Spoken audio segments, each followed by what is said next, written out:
So another thing to look at in this whole area is our authority. Do we know who we are? Are we dealing with areas of compromise that prevent us from the fullness of what we are meant to step into? And then we've got a whole section in Ultimate Impact on the spheres of authority, and then operating in authority from relationship. These are all really, really key areas to be looking at. I'm a firm believer that if we truly know who we are, and that's why I tend to really go for identity a lot, because I believe if we truly knew who we were and were operating and resting in that, it would be game over. Because if we're truly fully engaged with who we are, then we're loving ourselves as God loves us. And I do believe that perfect love not only casts out all fear, but it casts out all sickness. It casts out all disease. Now, I don't know anybody on the planet personally who is doing that at this point perfectly, but it is someplace to move toward. And so that identity is so important for us to spend time with Father, asking Him to express in us in ways that we can understand and that we can absorb who we are. And then, are we dealing with areas of compromise that prevent us from the fullness of that? And usually if we don't know who we are, then we are absolutely compromising in different areas of our own life that we, need to be asking those questions. If there's areas of compromise that are opening up doors, that are, creating a way for the enemy to get a legal right into, our bloodline or our own decisions that we've made.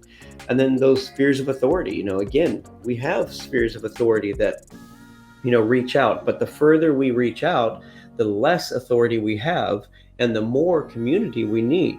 Community has to be part of those other spheres that reach out further and further and further. Just like, I have a complete authority in my decisions and my responses. I have less authority, but I still have more authority than anybody else does over my own body and what I do with that. We don't say that you have full authority over your body, because there are things that can happen to us from the outside. A car accident or something can damage this body, and it's not like I went out and said, let's have a car wreck. I want to damage my body. No, it's more about, that is something that happens to me. And then I go out further into my wife, where we are married, we are one, but I guarantee you, I don't have full authority over her. And she doesn't have full authority over me. But as you see, now there comes a point where if we're going to do something together, we're going to share that authority and step out together. But again, looking at those spheres of authority, taking authority where you have it, and then also responding in ways with those that you share authority, that you're responding in love so that you can grow together and grow in that authority together, and not letting compromise come in and drive wedges. Wedges drive bring stress and division, and all of that has its effect on the body.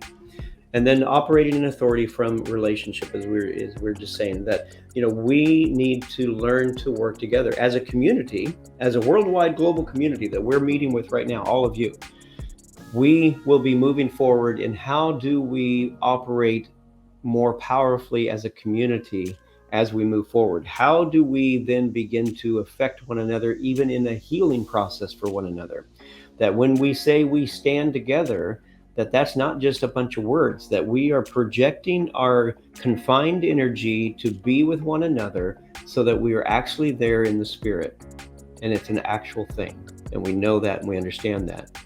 So these are just some of the things we want to do as we move forward together as a community. And then hopefully, you may have a community locally there too. 2 or 3 people. That's all you need to have a community to where you begin to work together.